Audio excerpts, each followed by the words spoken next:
Your house is worth whatever it's worth, right? Whoever sells it. Wrong. I'm Charlie. Welcome to Moving Home with Charlie, and thank you for coming. Charlie Landing grew up in Sussex, is the founder of Best Agent and presenter of Moving Home with Charlie. If you want to find one of these guys, look out for those compassionate professionals. All estate agents are not the same. So Charlie, what would be your advice for people interested in buying new builds right now? Don't overpay. Do buy, but don't overpay. That's why I say disregard the guff. Read into the numbers and look, and it's buried. The bad news is buried in the small print, okay? Good evening, everyone. Welcome to the Property Press Awards. They may or may not be telling the truth, but you should form your own view. Get out and view, get out and view, get out and view. You cannot be in a position to make offers and have the offers accepted if you're not viewing. Just be out there viewing. Pay attention to the back of the class. If you've not been watching my videos, I did one just a couple of days ago. Disregard the guff, guys.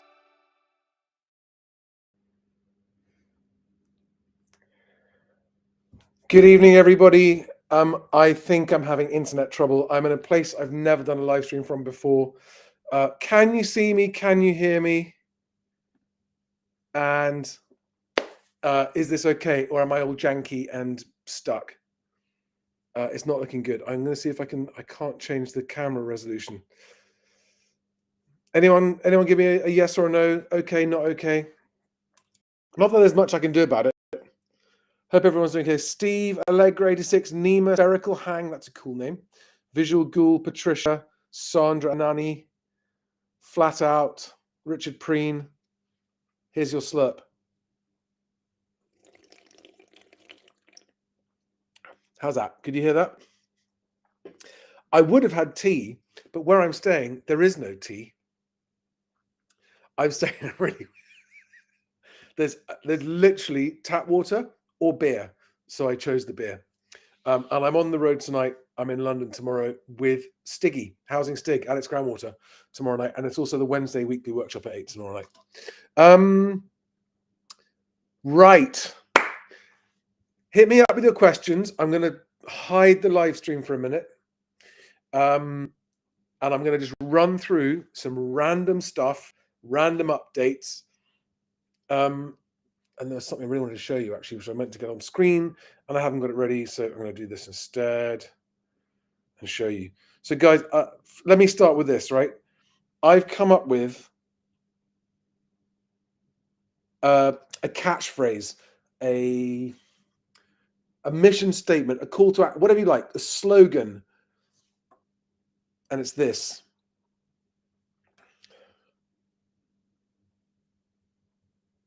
Fix housing, fix everything.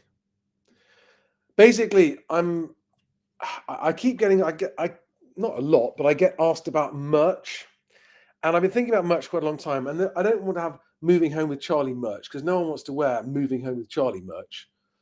And disregard the guff. I got the t-shirt made. No one really bought it. And that's fair enough. And I thought, if I was going to do any merch of any kind, what would it be?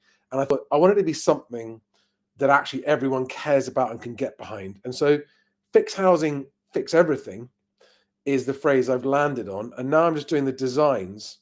And I kind of like this design where it looks like it might be, sprayed through a stencil, and that people, would you wear that on a t-shirt? With not necessarily that design, but on a baseball cap, on a mug? Because if people want to support the channel and everything I'm doing, it'd be nice to have a way to do it where you can get this merch. Anyway, thoughts, feedback, welcome. Yeah, so far, all the feedback I'm having on that tagline is good. I thought about fixing housing fixes everything, but it wasn't quite as punchy. It didn't have the same impact, I don't think. I think if you fix housing, you fix everything. Everyone gets that. And it opens up a conversation. Well, how does fixing housing fix everything? And that's great. That's what I want to happen. So that's one of the things I've been working on because it's important. Partly because I've got a TV interview coming up. I'm going to be on a national news channel being interviewed by an MP that I've never met. And I want to use the opportunity. It's a big reach. It's millions. And I want to use the opportunity to get the message out there. So I've been thinking about, what is the message?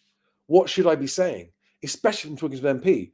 And it should be, that's what Parliament should be working. If you fix housing, everything else gets better. And I want to have a conversation explaining how that works, how it fixes the economy, education problems, child poverty, homelessness, all this stuff gets fixed. So yeah, I'm in no small measure apprehensive and nervous about this particular TV appearance because I know that I'm going to get some pushback on it. But the point is, I accept. I've been on so far 4 different channels, I think, 4 different national TV channels. I accept all opportunities to appear on anywhere that I get the chance to spread my message because I am bootstrapping. I have no PR budget or marketing budget. So if someone says to me, "Do you want to come on our TV show?" the answer is always yes. So it's, and talking to an MP is actually the most important conversation I will have had yet. Even if it's an MP I don't agree with or not, it doesn't matter. I'll talk to anyone. I'll talk to everyone to get this message out there. I wouldn't ever turn down anyone. I mean, maybe there are some extreme exceptions, but yeah. So that's that. I'm looking forward to that, and I'll let you know what it is when it comes up. There's also hopefully a national, separately to that, a national newspaper article, the one I talked about last week, coming out soon, which is it's the article I've been dreaming of and waiting for. It's an article about actually how the housing market is not as it would appear. The narrative of record house prices is not as it would appear. And actually the housing market is on shaky foundations. And actually buying property for financial gain, whilst it's made sense for decades, perhaps doesn't make sense anymore. And it's a national newspaper, excuse me, questioning the entire housing industry's narrative for the first time. And they came to me because they've been following my channel and said, basically, yeah, you've convinced us to have a think about this. And it's not a property section, it's a money section, it's a financial article. So I am very excited to have the article's not about me, it's about the housing market, but it has a contribution from me, a few comments from me, and possibly a bit of data from Best Agent. So I'm very, very excited about that. And to those of you saying you can never fix housing, well, the only reaction to that is, oh, let's all give up then. I'm not going to give up. This is my chosen vocation. And I do believe housing is fixable. Whatever's happening to the population, I'm not getting into a discussion about immigration because it's something that I have no control of. It's discussed endlessly on every other place. And I don't want that to be, that's not a discussion topic. Does it affect housing? Obviously. Is there anything I can do about it? We can do about it? No, except for vote at elections. Right. If you've got questions, put them in there with the word question.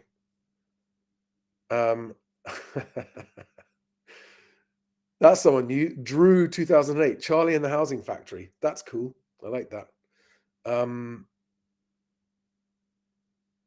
That's a good idea. Put disregard the guff on the bottom of the mug so you see it when someone drinks from the mug. I actually, true story, I had one of those mugs. I was in an office somewhere and there was just a plain white mug and I got it out and I was having a video call with someone and I took a slurp from the mug and it said on the bottom, "I'm a twat." And I was having a conversation with someone I hadn't met before on a video call. It's funny.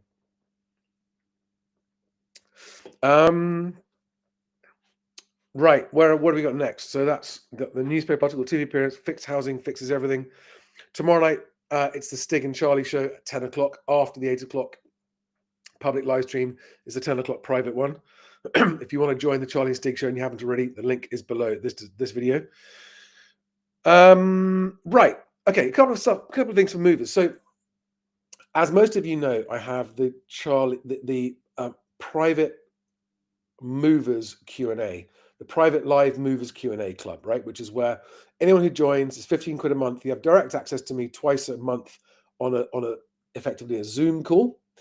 And sometimes there's only one person, despite all members, only one person comes and they get me all to themselves for that 45 minutes.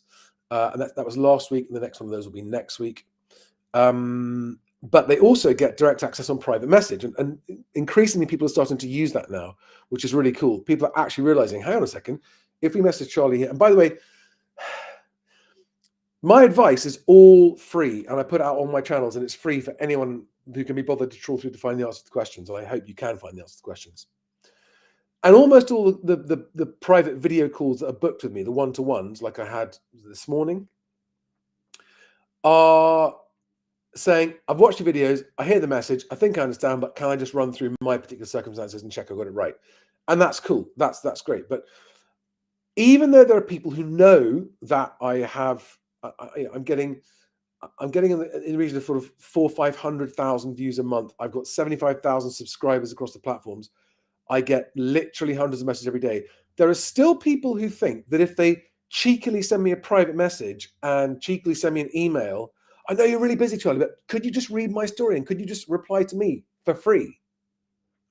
It's a bit of a piss take to do that, because what you're doing is you're taking away that time, that opportunity for me to help everybody else, which is why if you want a free response and you send me your question in an audio or video format that I'm allowed to use on my channel, I can answer your question anonymously on the channel. And that by doing that, I'm helping thousands of people rather than just you. If you want me to help just you and help just you privately, this is what I do for a living, right? It's like me coming to you and saying, hi, I'm a total stranger, but could you do your job that you get paid for? Could you do it for me for free for a bit, please? Huh? And for those of you who go, oh no, Charlie, you get paid by YouTube. It's a pittance. Honestly, it's not enough to even cover the operating cost of the channel. So if you want to get my advice for free, you can, if you give it to me in the form of a video or audio question that I can use on my channel, because then I can add value to everyone by answering there. Otherwise, if you want an answer privately, 15 quid a month from the Private Movers Q&A Club down below, that is amazing value. Some of you, you're messaging me on a weekly basis and you're getting replies. Sometimes it takes me a couple of days to get to replies, but I do always get to them. And if you want a one-to-one call, and apologies, there's a bit of a backlog of people who've booked video calls with me at the moment. I will get to you. Sometimes it can take a week or 10 days to get through the backlog, but I'm working as hard as I can to catch up with that. So, sorry, yes, that was an unexpected little rant. Anyway, the point being, somebody has sent me a question, and I've asked if I can answer the question on this channel, on this video, and they've said yes, as long as it's completely anonymized. And I just need to bring it up. Sorry, I've been traveling all day. I'm a bit behind. Is it going to let me in? Yes. Here we go. It's coming. It's coming. It's coming. Okay. Here's the question. And I'm going to have to edit it as I read. I've had 17 viewings on my property this year, but no offers, as I feel the agents valued it too high at £278,000, which we reduced to 270,000, but still no offers. The estate agent was messing me about, so I took your advice and I took it off the market 3 or 4 months ago. Last week, I signed on with a new estate agent. I've had new photos taken and I've agreed a new price of 260,000. I really want to get moved. I haven't put mine up on all the sites yet because I had agreed with my estate agent to do a couple of viewings beforehand to get feedback on the price before committing to it and launching. Things seem to be picking up in what has been a slow market. And I'm not going to say where that is. It's in the southwest of England, but I'm not going to say more accurate than that. The property is what it is and has, it's just some of the property details and some of the renovations. And then there's a complication about access and stuff, but I won't go into that. And the question is about a similar property coming on the market nearby and putting the property on the market at the same time as someone in your streets putting their property on the market. Does it put people off? It's et cetera, et cetera. Right. So this is a seller who's obviously keen to sell because they've reduced the price a couple of times. They've changed agents. They want to sell. Who's now worried that going on at the same time as someone else in the street might put people off. Okay. It doesn't put anybody off. No one thinks anything less of you because your house is on the market at the same time as someone else's in the street. But what you've got is you've got two properties that are in competition with each other. And every single property has got its quirks and circumstances and things that are unique to it about where it is and who it's next to and access and all that kind of stuff. And none of these are reasons to change the marketing. All of these things, all of these specific features of the sale of your property that are unique to you are all reasons why your choice of agent is critical. And it sounds like this person's made a better choice second time round, because the suggestion by the agent of doing a few viewings off market to get feedback on the pricing, that is a very, very good move. That is testing. It's kind of testing the market, but testing it privately without publicly launching it. When it comes to going on the market at the same time as a neighbor or someone else in the street with a similar property, I mean, someone who wants to buy in that street, assuming that they're the same property, is now going to have more choice. So what I would suggest you do in that situation is move quickly. Get yourself contract ready, because that accelerates the chances of you selling and selling more quickly. It makes your property more attractive than the other one, which unless they're a viewer of this channel, they will not be putting their house on contract ready, even though it makes sense, even though it costs nothing extra and accelerates the sale process. So get yourself contract ready, get a conveyancer, ask them to prepare the sale pack. So you come to the market contract ready, and the agent can market the property contract ready. That will be more attractive to buyers who are looking to move in that area. And then price it definitely so the asking price, assuming the comparable property in the street is the same. You price it below that, making yours look better value so that you get the competing buyers. It's always the same. And a lot of people think, oh, but are my circumstances different because this, that, and the other? Almost never is that the case. A good agent will come and look at the property and will understand all of those pluses and minuses, the advantages and disadvantages. Don't hide anything from an agent. Tell them about the property, warts and all. Tell them about the problems with the neighbors if you've got them, all that kind of stuff, okay? Because by telling the agent about all the problems up front, you're giving the agent the best chance of doing their job properly and managing the sale of the property with those known issues. If you try and sweep it under the carpet, it will just derail your sale later on, and there's no point. What people do is they go, oh, maybe if we don't mention it, they won't notice. 9 times out of 10, they're going to notice.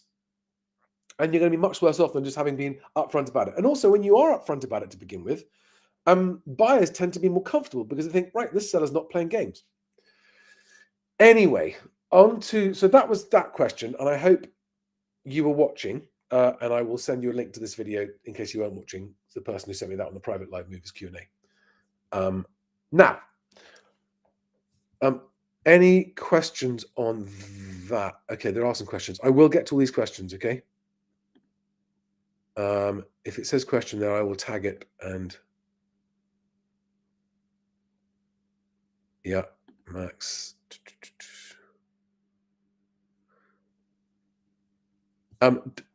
Hey guys, you don't need to just...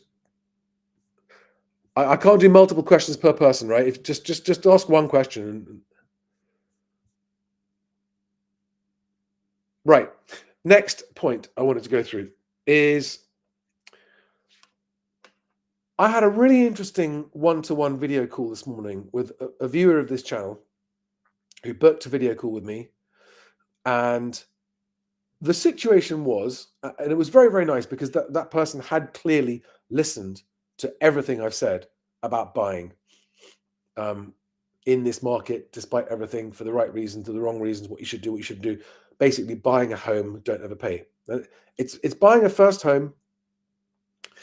And the question was, and in this scenario, it's buying a home for a family to live in indefinitely, no plans to sell or move. It's buying a home to get some security.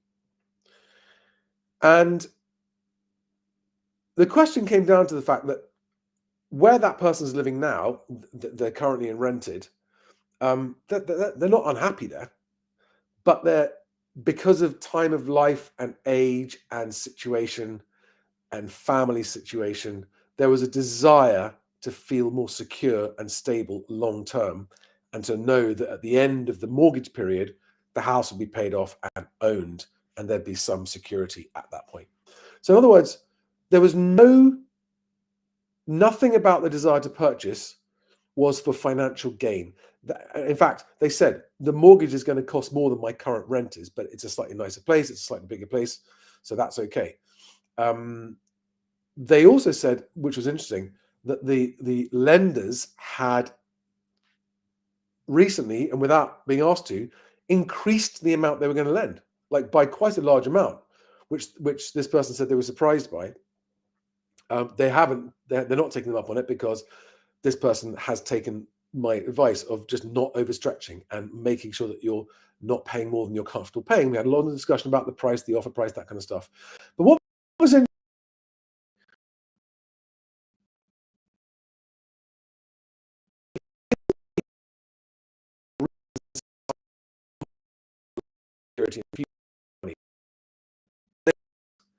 don't worry about what the market's going to do after you buy it, because until and unless you ever sell it, it literally doesn't matter. And what was interesting was that the pros and cons were actually there were no financial reasons to buy the house at all. There was no financial incentive, and this person knew that. It was all for the non-financial reasons.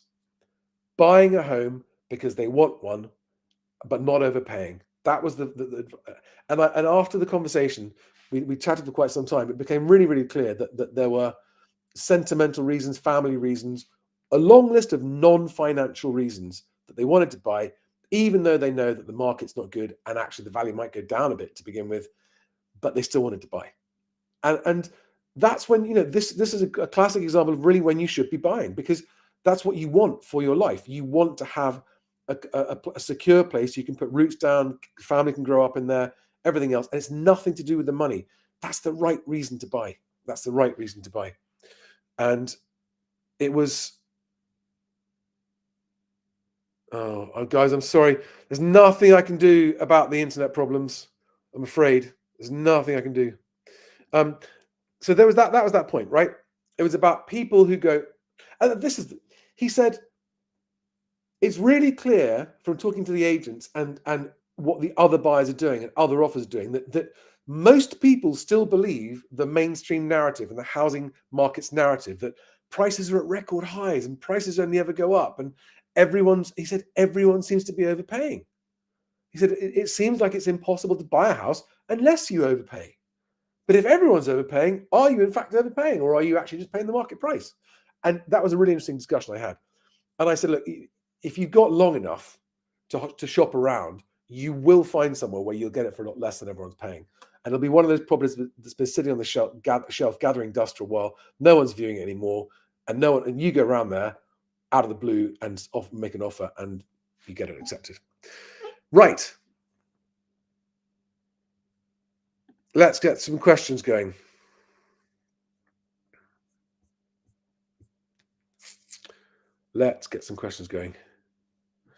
Was there anything else? Done that.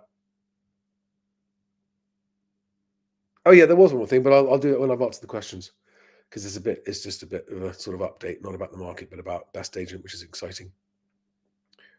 Allegra says, so nice of you to set up live tonight. You're welcome. It's nice to be here, and it's always fun from somewhere different. It's a different location. Right.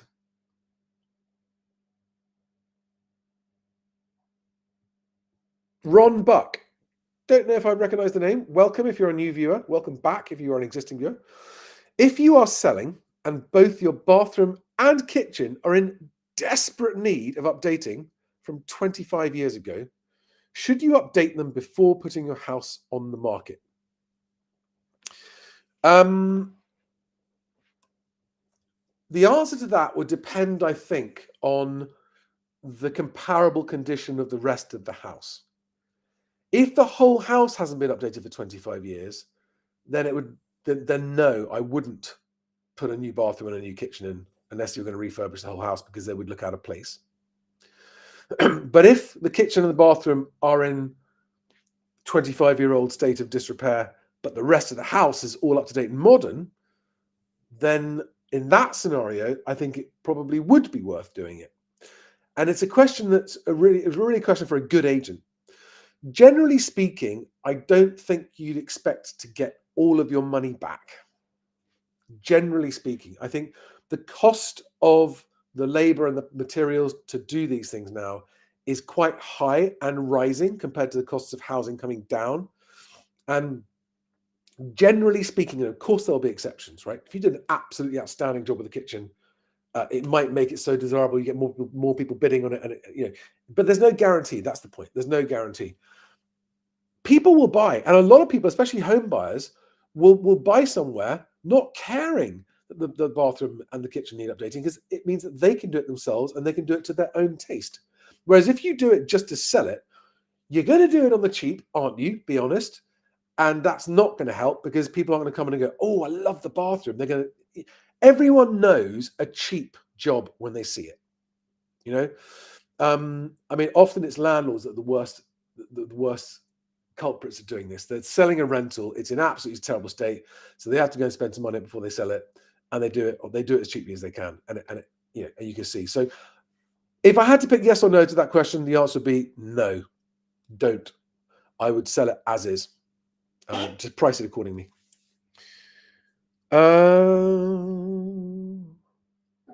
Chen Gutu says, what is the best way to work out what the asking price of your house should be, aside from asking multiple agents, as you might, unfortunately, get 5 agents who all overvalue? Excellent question. Excellent question. And I will answer it.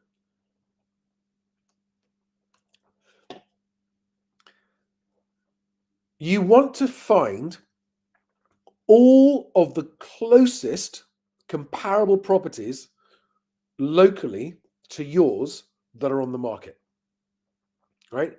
Everything that's on the market in that area that's as closely comparable in terms of specification, size, number of bedrooms, whatever, to yours as you can. You want to make sure that the photographs of yours are better than any of the others. Invest in tip-top quality photography, right? Make sure you get professional photography on your home. I won't bore you with why it works, but it works. And you will sell faster for more money if you get quality professional photographs done. And then I would set my launch marketing price. Don't think of it as an asking price, but your launch marketing price, so that it is at or below the lowest of all the other unsold properties, or the sold ones. I mean, if the ones that are looking sold, again, if they sold very, very quickly, it's likely they sold close to the price that you can see on the internet. If they've been on the market for months and months and months and have only just sold, it's likely that they've gone for lower than that asking price. So you can figure this out yourself, kind of, right? And you have to remember, the asking price bears no relationship to the sale price, except that if your asking price is too high, you either won't sell at all, or you'll sell because one buyer will come along and you'll sell at too low a value. So if you overprice it, you do end up getting less money, although 90% of sellers cannot be convinced of that. If you pitch that launch marketing price just right, and just right to me is when other people look at it and go, that one doesn't look cheap, it looks like it's the best value of all the comparable ones. You get that right, then you get competing buyers. Then it doesn't matter what price you put on it, they'll bid against each other and you'll find out what the market is for that price. Does that answer the question? And was that a fair answer? Do you agree with that? And if I haven't answered the question, please come back and say, no, that wasn't good enough, Tommy.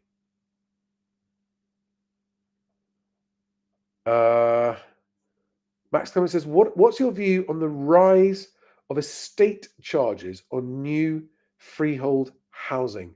It seems like most new freeholds have them, and a lot of people are caught out by it.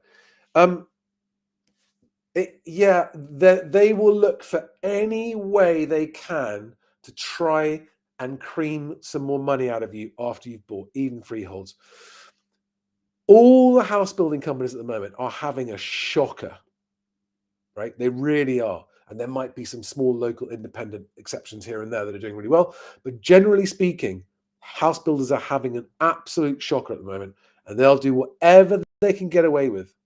So, when you're buying a freehold house, I would be extra cautious about what hidden charges that might arise.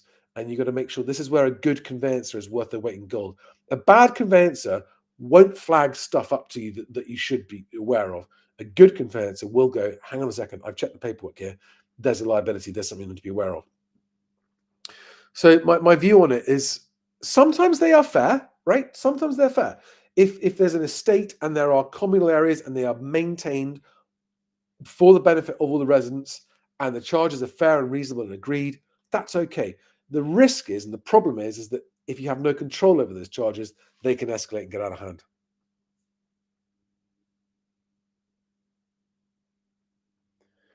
Ben Carter says, if we have found this is a great question, unusual one. If we have found a very interested, proceedable, chain-free buyer on our own, ahead of going on the market, is there still any benefit to using an agent at all? We are upsizing. Wow. Ben, in order to give you the answer to that question, what I need to know is, has the very interested, proceedable, chain-free buyer made an offer? And is that offer one that you would accept? If the answer is yes, they've made an offer, you believe, and they've instructed conveyancers, they are demonstrating commitment to spending money, and they've ordered the search packs and all that kind of stuff, so you can see they've got skin in the game, they've invested and they're moving quickly, and they've offered you a price that you are happy with, then potentially no. Potentially you may not need to go with an agent. However, the risk, and also if they haven't yet made an offer, then it's an impossible question to answer, because without knowing whether you're happy with what they offer or not. The problem arises when, as is happening with so many transactions at the moment down the line, bumps in the road appear. Buyer changes their mind, gets cold feet, sees some bad news about the housing market. You don't have a backup, whereas an estate agent will have a backup more quickly. Are you selling it at an undervalue? You might say, maybe, but we don't care because it's allowing us to move on. That's what's so important. And that's a totally valid answer. I think what I would do in that situation is I would find a long-standing, local, independent owner-managed agent where the owner of the business has their name above the door and they sit in the office there and you can get to them. So their local reputation matters. And I would just tell them the truth and say, this is what's happened. And see what they say. Because an honest agent will say to you, if you got an offer and it's solid and proceedable and they've committed, and you're happy with the price, no, you don't need an agent. As long as you know the risks, what happens if it falls out. Might it mean you lose the house you're going on to buy if this buyer pulls out, that kind of stuff. Agents will spot problems with buyers that you don't, and that you won't. That's where there's an element of risk over that. Great question, though. Thank you.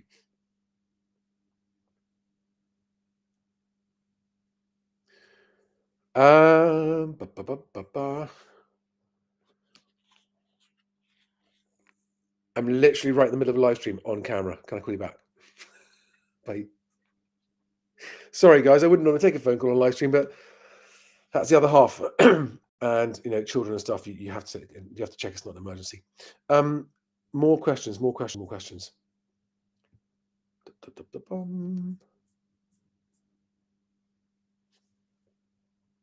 Oh, great. Ben says, no offer yet. Really appreciate the feedback. Thank you very much. You're very welcome. That's the whole point of these. And this is where, if you bring your questions to me on a live stream, I answer as many of them as I can.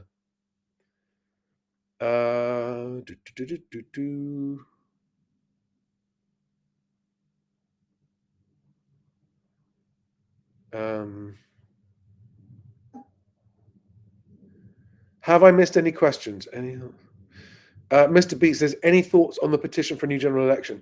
My only thought on that is it's not going to... Two thoughts. First of all, that I don't think there's any electable party right now, including the Labour Party. I don't think there's any party ready for election right now. And for that reason, I don't think it would benefit the country to have an election right now. I think that could... who knows what would happen? Who knows what will come out of it? But that's point number one. Point number two, it's going to get ignored. It'll get acknowledged and spoken about in the House of Parliament, and it'll get ignored. This doesn't force an election. But point number three is that I don't think they can ignore that they, according to the what do they call the acceptance, the approval ratings. I don't think they can ignore the worst approval ratings for any new prime minister ever. Like even worse than Liz Truss, I think. I don't even know, but it's like it's very, very bad. There are a lot of very unhappy people. And people are saying, oh, well, there was 6 million people who did the petition to reverse Brexit and that was ignored, so let's ignore this one. I hear that point, but I don't think it's as comparable because that was on a single issue. I mean, I'm saying I agree that I don't think this will result in a general election either, in the same way that 6 million petition asking to reverse Brexit also didn't result in anything happening. So I agree with you that this won't result in anything. But where it's different is, I think this is the fastest 1 to 1 million and 2 million ever, the fastest petition ever to reach those levels. And it's about the government as a whole. It's about calling a general election. And I think that's the first time that's happened. It's not trivial. It's not insignificant. Because when you combine that petition, what's it got to now anyway? Last time I saw it was like 2.2 million or something. I don't know if it's slowed down or not, whether it's kept going up. But when you combine that with the fact that you've got very large employers closing shops, closing factories, loudly warning the government that there are going to be massive job losses, and you've then got the government announcing more what I would call anti-employer legislation, but saying somehow they're going to create growth and we're going to get all these people that are on long-term sick back into work. Well, there isn't going to be any work. And so when you combine the electorate signing that petition with all the businesses and the employers, and don't forget, right, the public sector directly employs 6 million people. The private sector directly employs 26 million people, more than 4 times more. And the entire private sector, and people say, yes, but some of those are contractors to the government. That doesn't matter. They still work with private companies and are paid by private companies and have their salaries set by private companies. So they are still private sector employees, even if they work for companies that contract to the government. So you've got almost all employers in unison going, this is going to put prices up and it's going to make us cut jobs. And the government to come out and say, oh, we're not going to get more people back into work, are either failing to understand what they're being told by the business sector, or they don't understand it, or they don't care, and this is all on purpose. Take your pick. That's my answer on that. AC says, advice on selling larger properties, say 600k plus. They don't seem to be selling of late. That is a very accurate observation, generally speaking, depending on where you are in the country. Rightmove's monthly asking price index shows that what they call top of the ladder properties, which they put an average asking price on of 650,000, those have been coming down and down and down and down and down when other prices have been holding steady at lower price levels. Nobody likes it when I say this, and nobody's done the maths except for a very few switched on people. The switched on people already got out. They sold into, at this level of the market, like we're talking larger detached houses where 600 grand buys you a larger detached house. People who really did crunch the numbers and they looked at inflation and they looked at employment and they looked at interest rates and they looked at the economy and they looked at the cost of living and they looked at energy prices and they realized what that meant for larger, more expensive to heat homes. They've crunched the numbers a couple of years ago and gone, it's time to get out. And for people who got out in 2022 at the top, they did very, very well. Got out of larger houses in 2022. The people who came onto the market in 2022 and overpriced when at the top of the market and didn't sell must be kicking themselves. And I know that there are people like that. And I'm afraid advice on selling larger properties is be brutal and ruthless on slashing your asking price or your sale price expectations, because the longer you wait, the worse that's going to get. That's my opinion. It's what I've been warning about since 2 years ago, and even more strongly since when I started to see the downsizing. Because on top of all that list of things that I told you about affecting higher price houses, you've also got the downsizing trend, where everyone with an expensive to heat big house wants to get out. They don't want to live there anymore. You do the long-term projections of what the house is going to cost you, not even including maintenance and stuff like that. Like, nope.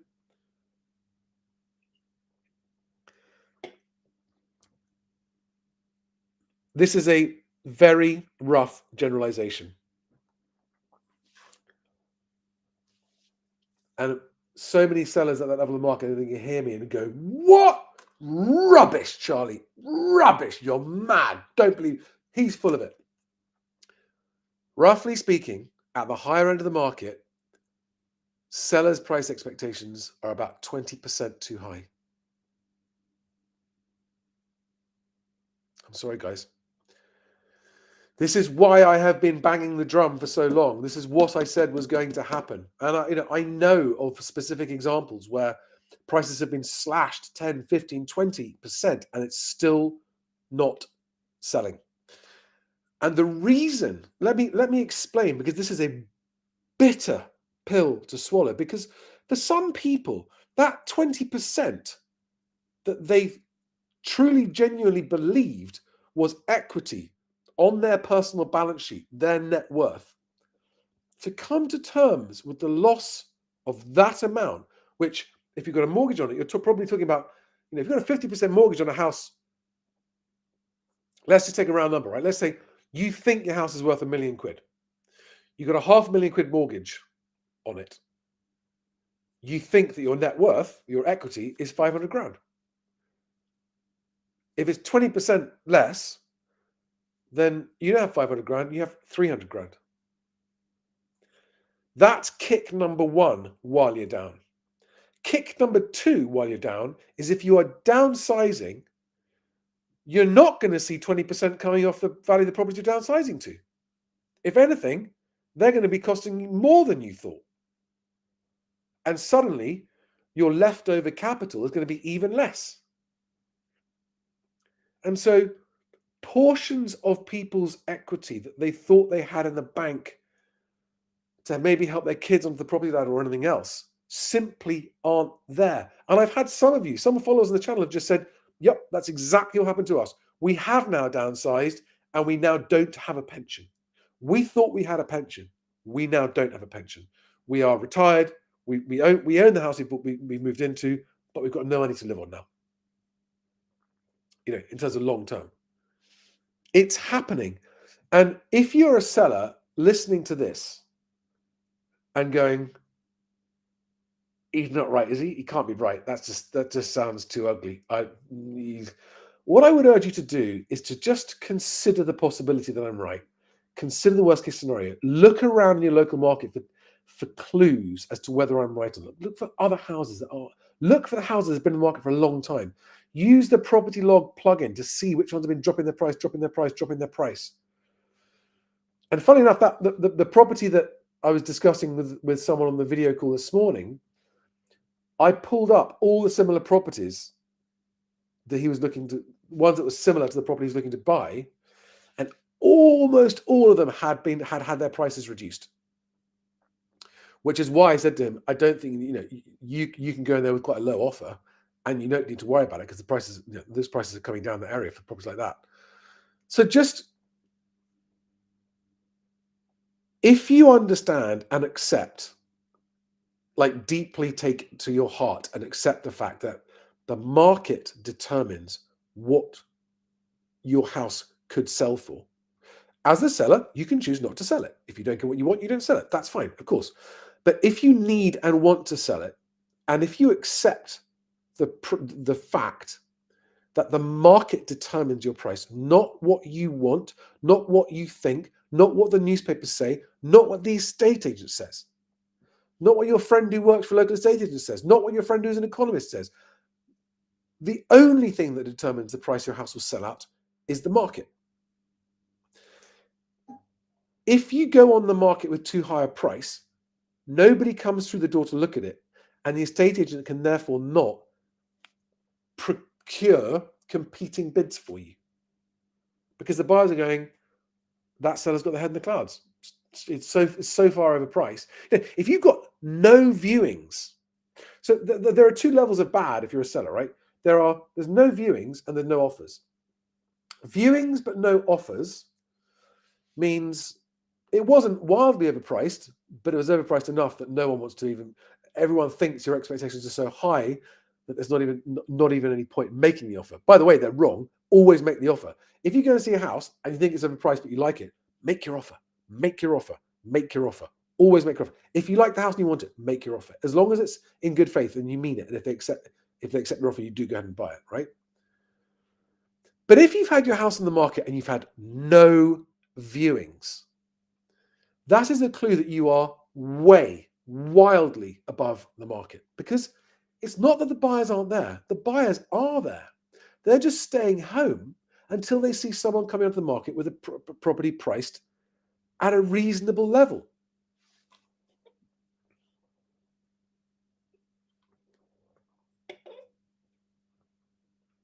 And for sellers who are worried about, hang on, if we put it on the market too low a price, we might get less for it than we otherwise could. As long as your agent gets you competing bidders, you will always discover the best price the market will pay for your property. Can't say it enough times. Can't say it enough times. Any more questions? Scrolling down here. Here we are. Great question. Mark Reynolds Corden on YouTube asks, a home I'm interested in is at a price £70,000 more than when it last sold in June 2021. Right. Without knowing what that 70% is as a percentage of the total price, it doesn't mean much to me. You know, is that a 200 grand house, 300 grand house, 500 grand house, £1 million house? But anyway, it doesn't matter, because no meaningful home improvements. If I offer, do I qualify why I'm offering less than asking? Flat market. The answer to this is no. Never get into your reasons for your offer, because what it does is it opens up. You're saying, here is my objection to the asking price, and you're giving the agent ammunition with which to come back and counter your objection and get you to offer up. If you simply say when you offer, this is the maximum price I or we are comfortable paying for that property. No more explanation needed. Okay? As long as you have worked out, it doesn't matter what the asking price is, doesn't matter what the market's doing, doesn't matter what the agent says, you work out what you are comfortable offering, the max. Don't start low. Don't go in and think, I have an opening bid and then I do a haggle, because you'll lose the haggle, because these guys do it for a living. Remember that, what's that film? Get Carter, Michael Caine. I can't remember the exact line. It's like, don't be silly, Jack. I do this for a living. You're going to lose. You're going to lose if you get to negotiations. So if it's a home and you want to buy it, work out your maximum comfortable price, make it your first and final offer. It's this or nothing. It's accept it or I walk away. It's yes or no. That price or nothing. Make your offer, always.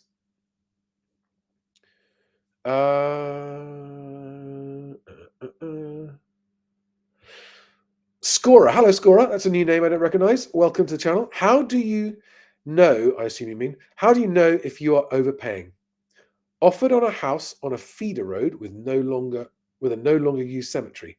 When I offered, the property was on the market for a while with a high asking price. Overpaying is not about the price of the property compared to the market. Overpaying is about your personal circumstances and your reasons for buying. So, for example, if you're planning to buy a home and stay in it forever, and the price you're offering is a price you can easily afford, it doesn't matter what you pay, because you can afford it and you're never leaving. It just doesn't matter. If you pay what you think it's worth to you and you get it and you're happy, you haven't overpaid, because you're not putting yourself at risk. If, however, you're borrowing a 95% mortgage, only a 5% deposit, and you think you're going to move house in the next 2 to 5 years, overpaying is paying a price for it. Let's say you pay £250,000 with a 95% mortgage, right? So you've got a £12,500 deposit. You paid £250,000 for a house, and in a few years' time, you want to sell it and move. But the prices have come down since then, and the price of the property is no longer 250; it's now only worth 220,000, and you haven't paid off enough of your mortgage, and you still owe more on the mortgage than the house is now worth. You can't sell it unless you've got enough capital to pay the difference off between the mortgage and what the house sells for. Putting yourself into that situation is overpaying. If you come into a bidding scenario and there's a massive bidding frenzy, but you're a billionaire and you're buying this property for your daughter because you want her to live in that place because it's where you want it and you need it now and you want the job off your plate, and you come in and go 10% more than the next highest offer, you're not overpaying because you're choosing to use finances that are available to secure what you want right now. That's what it's worth to you, and you're happy and you're not at risk. But if you've got money that you've maybe received from, I don't know, a divorce settlement, and it's a cash, and you've gone and you've paid cash for a house, and you're going to be selling it in 5 to 10 years for whatever, kids have grown up reasons, whatever it might be, relocation reasons, and you overpay, and that money is money you're relying on later in life, and you come to sell it and the prices come down, then yeah, you've overpaid. This is why it's so difficult. This is why the property market is, there are so many moving parts. There's so much subjectivity about it. There's so much where it's down to your, not just your personal financial circumstances, your reasons, your time of life, your family situation, your partnership situation. All of these things affect. So overpaying is not about the price of the property. It's about what that price means to you and why you're buying the property and how long for. All right. Overpaying is putting yourself at risk by paying more than a property is worth, and you need the money out and you can't get it. And people who are in negative equity now and can't sell, overpaid. People who bought 2 years ago and now can't sell, overpaid. When I was telling everyone not to overpay, and there are tens, if not hundreds of thousands of people in that situation.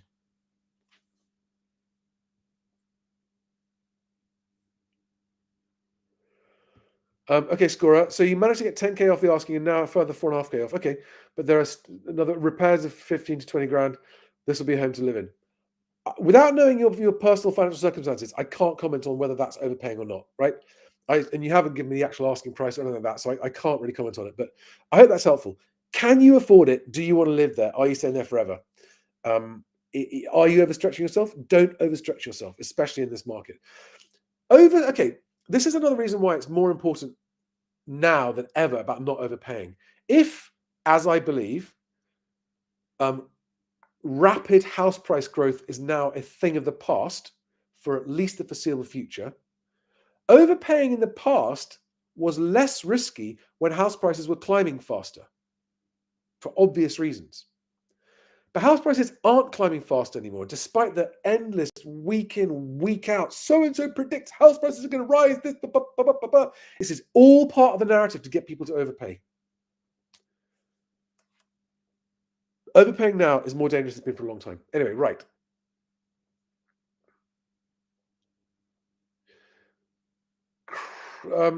Christoph INB, I don't know if I said that right. Have you got any advice on buying leasehold properties, particularly in light of the current issues of leasehold and fire safety issues in apartments? In a word, don't. If you're in a situation where it's leasehold or nothing and that's the only thing you've got a choice to buy, be ultra cautious about the lease and just get very, very good advice on exactly what the potential liabilities are of that lease. And make sure you don't overpay, right? Leasehold values are really struggling.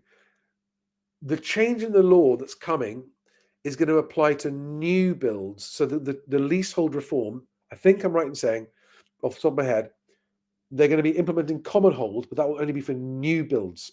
They've said they won't in the first instance. They're not expecting within this government to actually successfully get leasehold reform through, which is a broken election promise, if I remember rightly. So yeah, if you're buying a lease, you've got to remember, buying a leasehold is effectively long-term renting. You're buying something that's ticking out of time. If it's a 1,000-year lease, that's different. But if it's a 99-year or 150-year lease, you're buying something. If it's a 100-year lease, you're buying something that's depreciating. Its intrinsic value is depreciating at 1% a year, not including service charge and all the rest of it. So, buying leasehold now, proceed with ultra caution. Allegra 86 says people who overpaid would rather have their nails ripped off one by one than admit they overpaid. How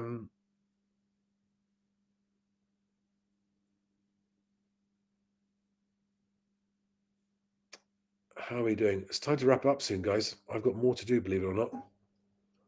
Hello, Kia Bats. Hello, Jean-Marc Bordeaux.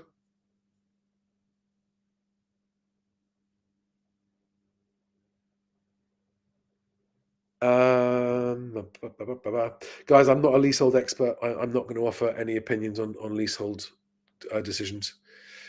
That's a question to ask someone who knows about leases in particular, leasehold specialists, because it depends on the type of your lease and all that kind of stuff.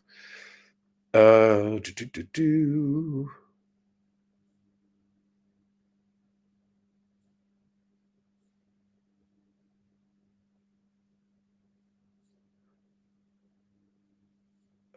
just going to check. Oh, God. Chris Jordan on Facebook says, 100% Charlie. We are downsizing and will have no mortgage, but a lesser property. Our expectations of surplus of funds has been all but wiped out. But hey, no mortgage, so it's still a win. Well, I'm sad to hear that, Chris, and thank you for backing up my point there. But I'm sorry to hear that. Carl Arrowsmith says, question, green tech in houses, solar, heat pumps, etc. Do buyers shy away from it at present? No. Buyers don't shy away from it. Because when it's quality stuff and it's been installed correctly, it brings your bills down. And if it's reliable and low maintenance and brings your bills down, that adds value to the property. Provided it is actually effective tech, not bullshit tech. There's plenty of green bullshit tech, which doesn't do anything. Like green mortgages. That's one of the biggest cons, a green mortgage. Like, how can a mortgage be green? They aren't. It's scam. Bobby's World TV. Do you have a question on that? About your offer? Oh,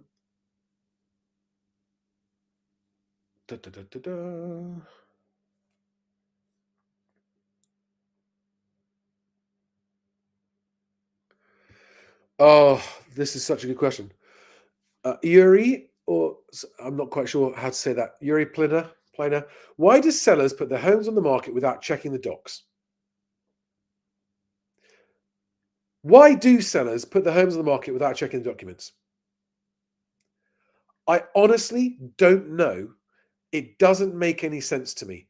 The only answer I can think of is they're sellers who know that they're flying a kite with their price, and they're not going to sell unless they get their silly price, and so they're not going to spend any money or any time getting stuff ready for an actual sale unless an actual sale comes along, right? You get these complete chancers and time wasters who have no intention of selling, but some agent comes along and offers them a stupid asking price, and for that price, put it on. So that's why some of them do it. If you are serious about selling your home, it puts you at a disadvantage if you don't get your paperwork ready in advance. Made an offer in August, found a lease issue. The share of freehold flat, the loft extension wasn't included. Yeah, this is why it's worth sellers getting stuff done in advance.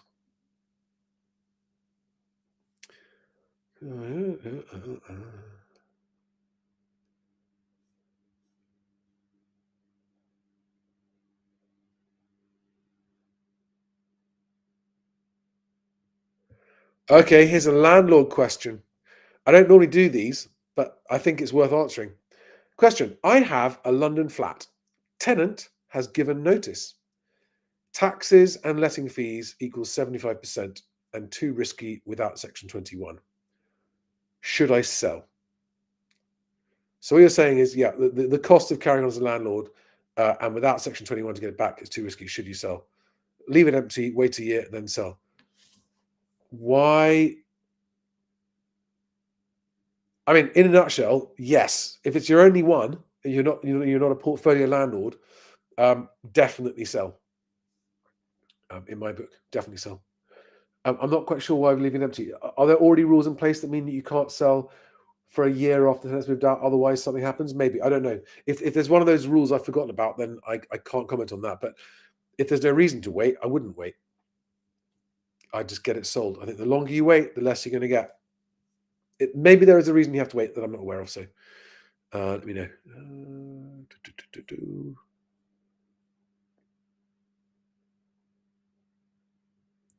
Okay, is it better to leave it long enough empty?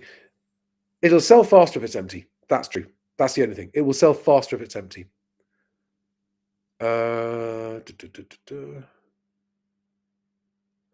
Margaret Walsh on X says, spot on advice. I've experienced 2 of the scenarios you described. Thank you. Which one? Thank you, Margaret. Which scenarios are you talking about?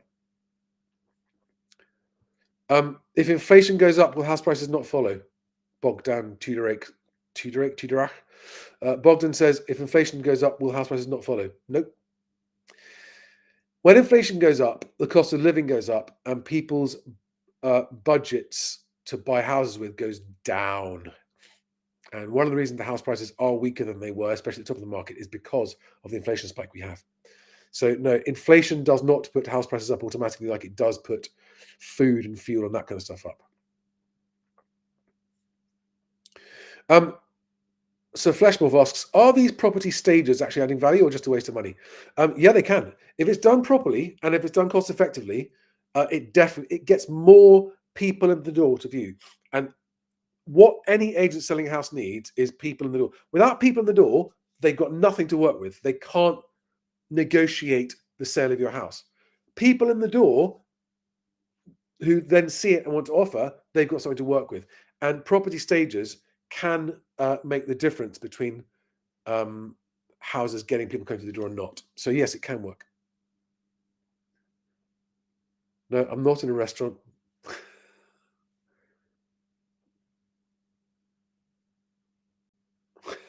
I haven't said. Okay.